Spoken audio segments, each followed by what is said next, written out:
আমরা এখন বেরিয়ে যাচ্ছি আর পুরো ফাইনাল একদমই বেরিয়ে যাচ্ছি।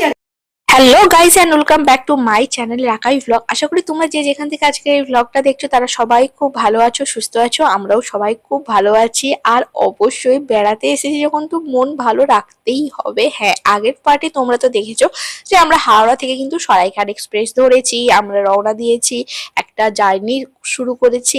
কিন্তু হ্যাঁ, ফার্স্ট পার্ট তোমরা যদি দেখে থাকো অবশ্যই তাহলে সেকেন্ড পার্টও তোমরা খুব ভালো বুঝতে পারবে। তবে সেকেন্ড পার্টে কিন্তু রয়েছে ট্রেনে আমাদের সারা রাত ব্যাপী আমরা কি কি করেছি, এবং সকালবেলায় আমরা কিন্তু স্টেশনে নেমে পড়েছি। তারপর আমরা অবশ্যই রওনা দিয়েছি যে আমাদের নতুন একটা যাত্রার পথে। তবে কোথায় কি করব না করব সেই সব নিয়েই কিন্তু ভ্লগটা তোমরা দেখতে থাকো। থাকবো না কো বদ্ধ ঘরে, দেখবো এবার জগৎটাকে কেমন করে ঘুরছে মানুষ যুগান্তরের ঘূর্ণিপাকে। সেই ছোট্টবেলায় এই ছড়া যখন পড়েছিলাম তখন সত্যি কতই না ছোট ছিলাম। তবে হঠাৎ করে এই ট্রেনে বসে বসে ওই ছড়ার কথা আমার সত্যি আজ বড্ড মনে পড়ছে। সত্যি সত্যি আমরা কেউ বদ্ধ করে থাকতে চাই না। হে এভরিওয়ান, আমাদের একটা ভ্লগে তোমাদের আবারও ওয়েলকাম। আর হ্যাঁ, আমরা তো আগের ভ্লগে শেয়ার করেছি যে আমরা ট্রিপে বেরোচ্ছি, কিন্তু কোথায় যাচ্ছি কি করছি এখনো তোমাদের সাথে কিছুই সেরকম করে শেয়ার করা হয়নি। কাল বিকেলেই আমরা ট্রেনে চড়েছি, আর কিছুক্ষণের মধ্যে আমরা নেমে যাব। তাই সকাল হতে হতেই আমি জানলা দিয়ে উঁকি দিলাম যে কি আছে না আছে এটা দেখার জন্য। আজকে সকালটা ট্রেনের এই বাইরের দৃশ্য উপভোগ করতে করতেই হলো। তবে সূর্যোদয়টাও আমরা কিন্তু ট্রেন থেকেই দেখছি অনেকটা তাড়াতাড়ি। পূর্ব থেকে আসছি হলো না, আমি তো বুঝতে পারি, আমি ভাবছি মনে হয় 8টা-9টা বেজে গেছে। আর আমার বর বলি না 6টা কত হয়েছে, আমি বলি কি ব্যাপার, ওই পাশে তাড়াতাড়ি তো হয় না।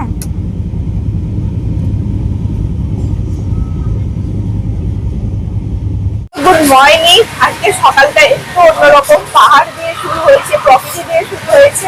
আর কি বলবো, রাত্রেবেলা ঘুমটা তো জাস্ট এক্সিডেন্ট হয়েছে, আমাকে দেখে তোমরা বুঝতে পারছো কিনা যাই না। তো যাই হোক, আর আজকে সকালটা সত্যি অন্যরকম হয়েছে। খুব তাড়াতাড়ি ঘুম থেকে উঠে গেছি। যাই হোক, পুরো ট্রিপে আসে এবং খুব তাড়াতাড়ি আর কি ঘুম থেকে উঠে যাই। অ্যান্ড তারপর তোমার কি বলবো, কিছুক্ষণের মধ্যে আমরা নামবো। এখন বাজে 8:30। আমরা মোটামুটি 9:30-র দিকে আমাদের আমার ট্রেনটা আছে, আমরা যাচ্ছি গুয়াহাটি। এবার তোমরা বুঝতে পারছি কিনা জানি না যে আমরা কোথায় যাচ্ছি বা কি করছি। তো হয়তো কেউ কেউ আন্দাজ করতে পেরে গেছে বা কিছু। তো অ্যাকচুয়ালি আমরা যাচ্ছি, এই হলাম আমরা দুজনেই পুরো একদম ম্যাচিং হয়ে গেছি ফার্স্ট ডে থেকে। কাল থেকে আমাদের জার্নি শুরু হয়েছে। আর আমরা কোথায় যাচ্ছি, তাহলে আমরা কোথায় যাচ্ছি বলে দাও সবাই।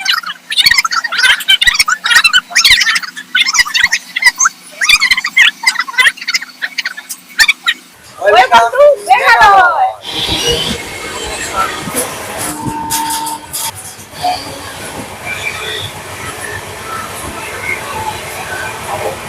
যখন তুমি ট্রাভেল করো তখন মেন গুরুত্বপূর্ণ জিনিস হয় যে তোমার মানে তোমাদের আশেপাশে সিটে যারা বসছে তারা তোমাদের সাথে কোঅপারেটিভ করতে পারছে কিনা, বা তাদের বিহেভিয়ারটা কেমন। আর তুমি ট্রিপে যাচ্ছ, ট্রিপটা তোমার কেমন হবে এবং ট্রেনটা কেমন হবে তার উপর কিন্তু অনেকখানি নির্ভর করে। সত্যি কথা বলতে সরাইঘাটের এক্সপ্রেস মানে এই সরাইঘাট এক্সপ্রেসের আমাদের অভিজ্ঞতার কথা বলছি। কাল থেকে উঠেছি, কোনো কিছু আমাদের ত্রুটি লাগে, এত নিট অ্যান্ড ক্লিন, এত সবার বিহেভিয়ার এত ভালো। এবং আমাদের সামনে দুজন আঙ্কেল এসছেন এবং আমাদের সাথে দুজন আঙ্কেল এসছেন এবং ওনারাও কিন্তু যাচ্ছেন গুয়াহাটি স্টেশন। তো এই যে আমাদের সাথে মলয় যাচ্ছে। অ্যান্ড সকালবেলা মলয় কেমন লাগলো ট্রেনের এক্সপিরিয়েন্স? আমরা এখন তারপর আমাদেরকে নামতে হবে। হ্যাঁ, তো আমরা কিন্তু বাড়ি থেকে খাবার ক্যারি করছি এবং কি ক্যারি করছি সেটাও তোমাদের সাথে শেয়ার করছি। আর কি বলবো, যে ট্রেনের অভিজ্ঞতা ভালো এবং ট্রেনে যারা কোঅপারেটিভ করছি তারাও কিন্তু খুবই ভালো। এবং এমন কেমনটা আমরা চেয়েছিলাম, আমাদের কোনো বিন্দু মাত্র অসুবিধা হয়নি কাল থেকে। আর কিছুক্ষণের মধ্যে আমরা নেমে যাবো। সবথেকে ভালো কথা, সরাইঘাট এক্সপ্রেসে খুব ভালো অভিজ্ঞতা। হ্যাঁ, আমি সেটাই বলছিলাম। হ্যাঁ, 1 ঘন্টা অন্তর ক্লিন হচ্ছে সব। হ্যাঁ, আমি সেটাই বলছিলাম। হ্যাঁ, আমিও বললাম যে আমাদের হ্যাঁ অবশ্যই আমিও বলছি তোমরা যারা গুয়াহাটি আসছো তারা অবশ্যই ট্রেনটা এসো। সরাইঘাট এক্সপ্রেস 1 2 3 4 5 এই গাড়িটা তোমরা সবাই প্রেফার করতে পারো। একদম। আর তোমরা কিন্তু অবশ্যই যারা কিন্তু গুয়াহাটি স্টেশনে আসো তারা জানো যারা আসতে চাও তারা কিন্তু অবশ্যই এই ট্রেনটাতে করে এসো। আমাদের এক্সপিরিয়েন্স ভীষণ ভালো ছিল কিন্তু। অ্যান্ড যাই হোক, যারা অ্যালার্ম বন্ধ করে দিয়ে ঘুমায়, এত তাড়াতাড়ি ঘুম থেকে ওঠে না, সেই মেয়ে কিনা পাহাড়কে দেখবে বলে এবং এই অভিজ্ঞতা সমস্ত কিছু অর্জন করবে বলে। কারণ আমি এটুকু জানি যে আমার এই বয়সটা থাকবে না, এই এনার্জিটা হয়তো থাকবে না কিছু সময় পরে। তো তখন কিন্তু আমার সিটির পাতায় যুক্ত হয়ে গেল আরো একটা নতুন ভিডিও। অ্যান্ড আমার মনে হয় যারা হয়তো একটু ভ্রমণ পিপাসু বা যারা হয়তো ঘুরতে যেতে চাইছো, হয়তো বাচ্চারা বয়সে বা শরীরের অসুস্থতার জন্য, আর তাদের কাছে আমার মনে হয় এই ভিডিওগুলো অবশ্যই যাওয়া দরকার। আর আমার মনে হয় ভিডিওগুলো যদি তাদের কাছে পৌঁছতে পারি আমার নিজের খুব ভালো লাগবে। অ্যান্ড আমিও জানি না পরবর্তী সময় কি হবে বা কিছু হবে, তবে আমার স্মৃতির কথায় যুক্ত হতে যাচ্ছে আরেকটা নতুন কিছু মেমোরি। আর খুব খুব আপ্লুত, মানে আমি আপ্লুত সত্যি কথা। সকাল তো বেশ খানিকক্ষণ আগে হয়ে গেছে, কিন্তু পেট পুজো তো করতেই হবে, তাই বাড়ির আনা মুড়ি, শসা, পেঁয়াজ, লঙ্কা এই সব এখন আর কি গোছানোর কাজ চলছে, সাথে এই বাইরের দৃশ্য। আর সত্যি কথা বলতে ওয়েট করা যাচ্ছে না, কারণ নতুন কোনো একটা জায়গায় যাচ্ছি, সেই জায়গাটায় কেমন হবে, ঘুরবো বেশ কয়েকদিন ধরে, খুব এনজয় করব। আর হ্যাঁ, তার সাথে এই যে পেট পুজোটাও আর কি হচ্ছে পুরো একদম আমাদের বাড়ির মতো, শুধু হ্যাঁ বাড়ি নয়, এটা ট্রেনে বসে। যাই হোক, আমরা বাড়ি থেকে এইসব খাবারগুলো ক্যারি করে এনেছি, আর এবার খাবো। আচ্ছা, এতক্ষণ পর্যন্ত যারা ভ্লগটা দেখে যাচ্ছ তারা ভাবছো যে এরকম একটা সুন্দর দৃশ্যের সাথে একটা সুন্দর একটা মিউজিক যদি দিতাম তাহলে সত্যি ভ্লগটা কতটা অ্যাট্রাকটিভ লাগতো। আমিও সেটা ভেবেছি, কিন্তু আমাদের কাছে কোনো উপায় নেই যে সেটা করার।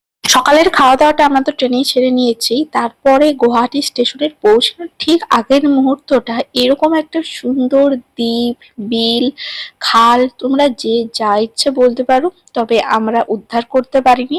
তবে কেউ বলছিল দ্বীপ, কেউ বলছিল বিল, তবে বিশাল আয়তকার একটা জায়গা জুড়ে।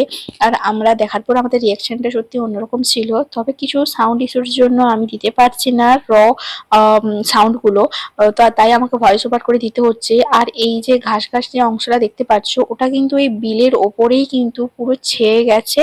আর যেখানে জলাশয় আছে সেই জায়গাটা কিন্তু পুরো দেখতে পাচ্ছি যে জল।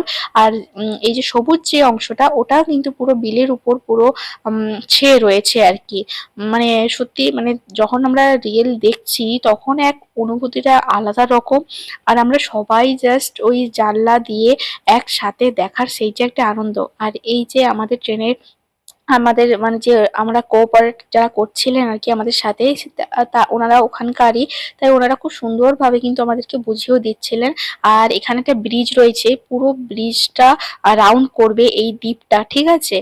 তো এটাকে কেউ বলছে দীপন দ্বীপ বা কেউ বলছে দীপন দ্বী, এটা নিয়ে বিভিন্ন রকম কিছু কথাবার্তা রয়েছে। তবে এটা একটা ব্রিজ, এই ব্রিজটা পুরো ট্রেনটা, মানে তোমরা যদি একটু মানে দরজা দিয়ে দেখো ট্রেনে, তাহলে পুরো ট্রেনটা আর কি রাউন্ড হয়ে ঘুরে এই ব্রিজটাতে আর কি। মানে সেটা দেখতে এক অসম্ভব সুন্দর। তোমরা দেখতে পাচ্ছ কিনা জানি না, কারণ কি যে দেখো বিশাল বিশাল একটা কিন্তু জায়গা, আর মাঝখানের এই যে সবুজ সবুজ যে অংশগুলো, সেগুলো দেখতে কিন্তু খুব সুন্দর লাগছিল আর কি। তো যাই হোক, আর কিছুক্ষণের মধ্যে আমরা কিন্তু গুয়াহাটি স্টেশন পৌঁছে যাব, সেই জন্য 9:04 অ্যাডভান্স কামাখ্যায় আমরা ঢুকে গেলাম। তাও আবার আজ রাতে ওখানে দাঁড়িয়েছিল আধ ঘন্টার মতো, না হলে হয়তো আরও আমরা অ্যাডভান্স ঢুকে যেতাম। তো 9:30টার সময় আমাদের গুয়াহাটি ঢোকার কথা আছে, আই হোপ ঢুকে যাবে, অ্যাডভান্সই ঢুকিয়ে দেবে। এখন ঘড়ি বাজে 9:30, আর পুরো প্রপার টাইমে আমাদেরকে মানে গুয়াহাটি স্টেশনে কিন্তু আমাদেরকে এখানে মানে ট্রেনটা চলে এসেছে, আর আমরা এখন নেমে গেছি গুয়াহাটি স্টেশনে পুরো একদম রাইট টাইমে। তো তারপর চলো, ড্রাইভার দাদা আসবে, তারপর আমরা আমাদের গন্তব্যে যাব। অ্যান্ড চলো, এখানে অল্প অল্প গরম, তবে আমরা যখন পাহাড়ের দিকে যাবো তখন একটু একটু ওয়েদারটা বেশ ভালোই ঠান্ডা আসবে। অ্যান্ড ড্রাইভার দাদার জন্য আমরা এখানে একটু ওয়েট করবো, তারপরে আমরা কিন্তু যাচ্ছি। এরপর আমরা গাড়িতে করে নিজেদের আর কি, আমরা এখানে পার্সোনাল গাড়ি করেছি, যেহেতু বেড়াতে এসেছি একটু ঠিকঠাক ভাবে যাবো। তবে বাসে করেও যাওয়া যায়, আমরা মেনলি যাচ্ছি, যেটা বলেই দিয়েছি এর আগে, আমরা যাচ্ছি, আবারও বলছি, আমরা যাচ্ছি মেঘালয় অ্যান্ড গুয়াহাটি চলে এসেছি। তো চলো, আশা করি তোমাদের ভালো লাগবে ব্লগগুলো দেখতে। তো ফার্স্ট